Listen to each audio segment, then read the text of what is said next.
Facebook and Meta, they have a pretty good track record of being right with the content they censor. Millions of people have been protesting in Brazil over their presidential election, and now thousands of people have broken into federal buildings, including the presidential palace in Brazil, out of protest. Now, are these people freedom lovers doing the right thing? Or are these crazy lunatic rioters? You get to be the judge. Let's take a look. So the quick backstory, if you haven't been following, and if you have, here's the quick backstory anyway. Recently, there was a presidential election in Brazil. The incumbent president was a guy named President Bolsonaro, apparently a well-liked guy. But he was defeated by a former president of Brazil called Lula. He's got a long name, but just goes by Lula. Lula won the election. He won the election. And there's huge claims and suspicion of funny business in the election. So the millions of people protesting around Brazil are coming from the place of saying, like, no, it was not a fair election. Bolsonaro should still be president.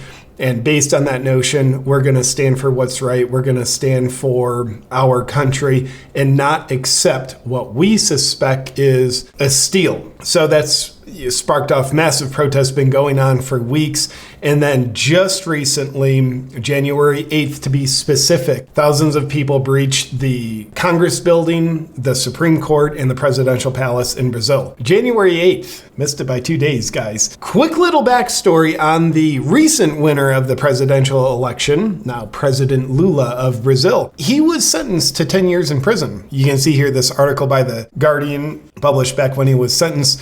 Brazil's ex-president Lula sentenced to nearly 10 years in prison for corruption. What kind of corruption? Let's take a look. Lula, once the most popular president in Brazil's recent history, has been sentenced to 9 years and 6 months in prison after being found guilty on corruption and money laundering charges. So that's pretty interesting, but the plot thickens. Not too long ago, a judge released him from his sentence and basically wiped his record clean so that he could run for president again. So cutting his sentence short, that raises some eyebrows of suspicion. There's also reports, unconfirmed, to be honest with you, but reports that there was funny business between the judge and Lula collaborating together in very inappropriate ways. Also worth noting that Lula is a self-confessed socialist.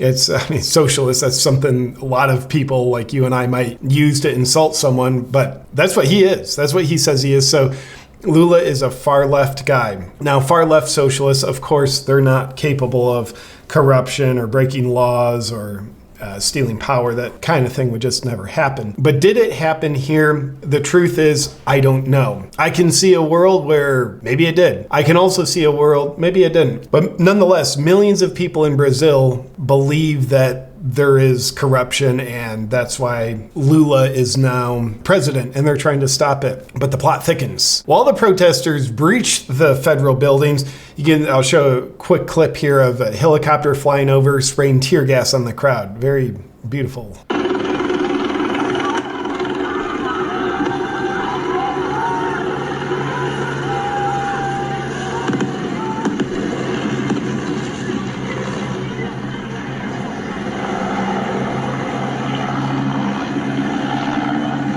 Pretty ominous looking scene. And then it's also worth noting, the Hodge twins posted this on Twitter, Brazil has their own damn shaman too. That's interesting. I don't know if it's just funny. It's definitely funny, but I don't know if that's all there is. I can't even confirm that this picture was in Brazil. You can see the background. Other people have on the Brazilian colors, but I don't know. Is that just someone dedicated to the congressional shaman that we experienced on January 6th? But the plot thickens a little bit more. The day after these protests went on where they breached the federal buildings, Bolsonaro, so the former president who many are saying he should be our current president, he's in Florida. And my understanding of why he's in Florida is he's basically fled the country because he's expected to be investigated for corruption. Now, is that a political hit job? We've seen it in our country. They've been investigating Trump for the whole Biden presidency, trying to find stuff on him, put the political rival in prison, at the very least, make sure he can never run again. So is he fleeing legit charges, or is he fleeing corruption-induced weaponization of Brazilian federal agencies? I don't know. But Bolsonaro is in Florida, and the day after the federal buildings were breached, he goes into the hospital complaining of abdominal pain. And apparently back in 2018, he was stabbed by a far-left extremist during a rally in Brazil, and that could be a correlation, or it could just be some sort of facade. I don't know, but it's part of the story. But you can imagine the far-left socialist Lula doesn't look too kindly on protesters. Whether they're protesting for freedom, protesting for the integrity of their country, not too many far-left socialists allow protesting to happen. Might be a constitutional right, but it is a riot when it happens with the other side. And if it's a riot happening on our side, then it's a peaceful protest. So Lula doesn't like the protesters. He's come out and said that protesters who went into the federal buildings, they'll be identified and they'll be punished. But the plot thickens one more time, as we expect when we're dealing with this page of the playbook. Big tech gets involved. And taking this from the Daily Wire, big tech platforms remove content supporting pro-Bolsonaro rioters who stormed Brazilian federal buildings. Social media platforms revealed on Monday that they would remove content supporting riots in Brazil that saw demonstrators storm multiple federal buildings. In advance of the election, we designated Brazil as a temporary high-risk location and have been removing content calling for people to take up arms or forcibly invade Congress, the presidential palace, and other federal buildings. A spokesman for Meta, which runs Facebook, told the outlet. Facebook and Meta, they have a pretty good track record of being right with the content they censor, don't they? And then in the article, it says YouTube and Google are involved as well. When it comes to big tech now getting involved in the censorship to help the protesters be swept under the rug, they're of course doing it under the guise of we're trying to protect people here. You know, they're rioters. They're trying to take down the administration of a country. We have to stop that. Okay, that's one way of looking at it. The other way of looking at it is what happens if a corrupt administration basically performed domestic terrorism and unjustly took over a country? Dear Facebook, Meta, and Google, what do you have in place to protect against that, if that should happen, if that has happened? If you're truly out to protect the world, what protections do you have in place to protect against unjust takeovers of countries? Now, we can't pretend unjust takeovers of countries don't happen. Tyrannical takeovers, domestic terrorism, it's happened throughout history. So we can't pretend it doesn't happen. And we can look at different countries. Some of us live in one of the countries that could be in question.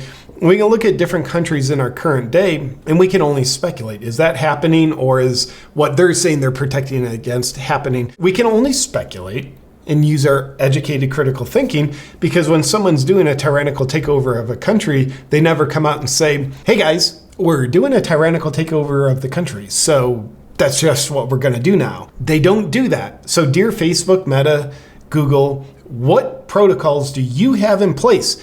If you're out to protect people the way you say you are, what protocols do you have in place to protect against tyrannical takeovers of countries? How will your censorship work then? How will your content moderation work then? It's just a question. And if they don't have an answer to that, then it's clear they have no interest in doing that, which might make it look really suspicious. Because if there were, hypothetical world, could never happen here, but if there was a world where a tyrannical takeover of a country was happening, and therefore the people who deserve to be protected, strengthened, and represented, who are standing up for freedom and the integrity of their country, start protesting and doing what's appropriate, whatever that is, in that situation, they could actually just be called rioters. So how do you differentiate between the two scenarios, big tech? It's just a question I've never heard asked. I've never heard it answered. I don't know that they have an answer, but if they don't have an answer, it makes it really suspicious that they could either fall for or be corrupted into supporting the latter scenario, where there's a tyrannical takeover and people who are actually doing the right thing, who deserve to be supported, they're simply interpreted as and labeled as the rioters, the bad guys. So we're gonna silence them. What if that were to be the case? I don't know. I truly don't know the truth of the situation in Brazil. These are just a few headlines. I've been following this story. I've never been to Brazil. I don't know any of the politicians there. I don't know of any specific evidence or lack thereof, so I truly don't know the situation in Brazil. These are just questions asked about the possibilities going on in the situation in Brazil, which, by the way, if we can't ask questions, we start to get a pretty clear answer of the truth of the matter real quick. So for all the genuine, earnest, freedom-loving people of Brazil who are doing the right thing, I want you to know you're awesome. Whatever the right thing is. Again, I'm not the judge of that. So with that said, my freedom-loving friends, freedom is not just an American issue, obviously.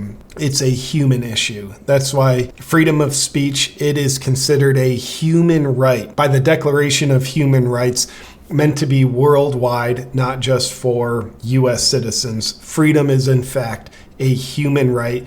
That's why freedom, erosions of freedom, question marks around freedom, through whatever the country it is, they matter to me, because we're all part of the body of humanity. And if part of the body isn't free, it certainly can spread more easily to the rest of the body. And I think that matters. With that said, my freedom-loving friends, thank you for tuning into this video, a little bit of what's going on with freedom in Brazil. And I will see you here on the channel for our next video. But until then, stay free.